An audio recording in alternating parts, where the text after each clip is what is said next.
whoever leads Tata Sons is the top boss. That's who Ratan Tata was. But his journey there was interesting. Ratan Tata was born in 1937. By then, the company was a giant in Indian business. When he was 10 years old, his parents separated. After that, young Ratan lived with his grandmother. In 1962, he graduated from America's Cornell University. His subject was architecture. Apparently, Mr. Tata was taken in by the American West Coast. He wanted to settle down in Los Angeles, but fate had other plans. His grandmother convinced Ratan Tata to return to India. Not like he walked straight into the boardroom, though. He had to prove himself first. Back then, another legendary businessman was running the company. J.R.D. Tata, a distant relative of Ratan Tata. Apparently, there was hostility. J.R.D. was not initially fond of his to-be successor. He was posted on the shop floor of Tata Steel and shuttled between departments. Things improved as J.R.D. Tata became older. When he retired in 1991, Ratan Tata took over as chairperson. And what a time it was. India was starting to open up its economy. Free market policies were being rolled out, so Ratan Tata had his work cut out. He inherited a solid group of companies, but they lacked a common vision. In 1991, Tata was like a federation of different companies. Ratan Tata went about fixing that. During this time, he also announced a major goal, a homegrown car. He set up a new engineering team to design it. He was personally involved in creating the assembly line. Thus, in 1998, the Indica was born. His car project also revealed his compassionate side. I'll narrate a story for you. Ratan Tata visited the car factory one day. He saw that workers had to bend twice to assemble a part, and that meant bending some 600 times per day. You know what he did? He ordered a robot to be brought in. He said his workers cannot be doing such back-breaking work. That was Ratan Tata, the boss, always caring for his workers. By the turn of the 21st century, Ratan Tata had consolidated different Tata companies, so he eyed his next target, a foreign footprint.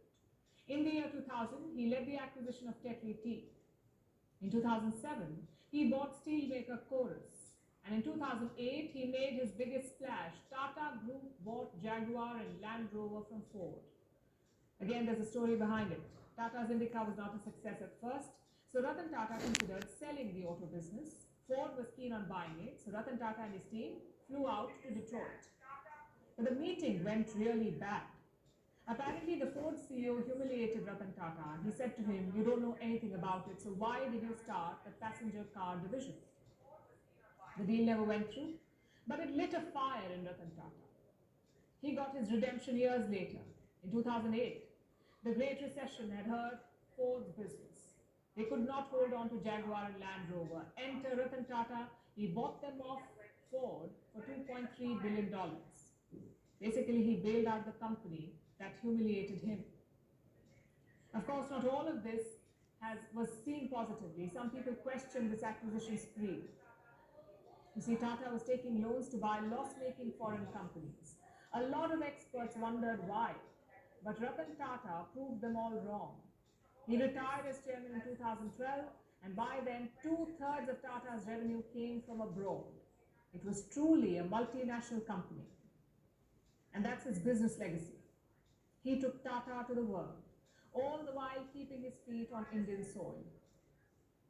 He tried to understand what the Indian consumer wanted, and that is why he made the Nano. It was supposed to be the cheapest passenger vehicle in the world, just about 1 lakh rupees for the base model. Again, his assumption was right. Indians did want a car of their own, but perhaps a bigger model would have worked better.